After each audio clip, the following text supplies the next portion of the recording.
Hi Beacon Church and Facebook family. I've invited a few of my extended family along to be part of this. You can probably notice them in the background. I don't know if you remember a couple of weeks ago when I did Beacon Bites, I was talking to you about when I was staining my fences in the back garden because I had a few that I lost in those storms. Do you remember them? It seems a long way away now when we had the storms before the coronavirus hit us. A series of 3 storms over 3 weekends, I think.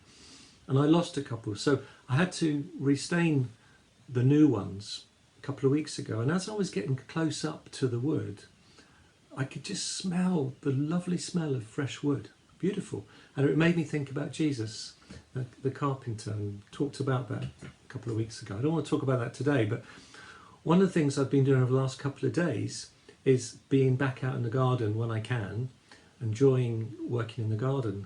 And I've been planting up some seeds into very small pots. And it's been really funny, and Wendy's been laughing at me because of the way I've been doing it. So I want to show you some of my seeds, just to give you a picture in my hand. Hopefully I get my hand high enough and you can see them. See them there? There's about 40 there. About 40 seeds in this hand. I don't want to lose them. And I've been really carefully, because it recommends, I've been reading up on it, it recommends that you put 1 or 2 seeds in a very small container and let it grow and develop. So I've been really careful as I've been doing this not to lose the seeds, to drop them or whatever. They're so minute, so small. It's amazing how something so small can grow so amazingly big and beautiful. This is a beautiful plant that it's going to turn into, hopefully. So what I've been doing every day is going around and in my kitchen, I've got all these little pots lined up, go around watering them gently, morning and evening, just to see if they're growing. I've also got some that are beginning to shoot now. But it made me think again about what Jesus said. And he said this in John 15, in John's Gospel, verse 1. He said about himself, "I am the true vine, and my Father is the gardener." And I just thought, I'm taking so much care over these seeds, that they're planted properly. I'm checking on them every day. I'm watering them, looking, and I'm watching for the new shoots to come. And I'm almost, well, I probably am, I'm speaking to them as well. I know it's okay to do that, so I'm speaking to them and encouraging them on their way. But it's amazing when you think about the Father.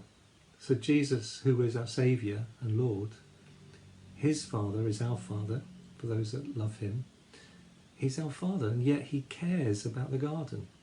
He tends the garden. And in that passage in John 15, it also talks about if you and I, me and you, we remain in him, if we keep close to him, then he's promised to keep close to us. But also there are times, and I think some of you might have experienced it even in this lockdown period, where you felt like you were being pruned back. You were being restricted in so many ways. And pruning is so good for us. It doesn't feel like it at the time, but pruning is wonderful for us. It just kind of, it chops us back. It deals with all the dead stuff in order that we could bear so much more fruit.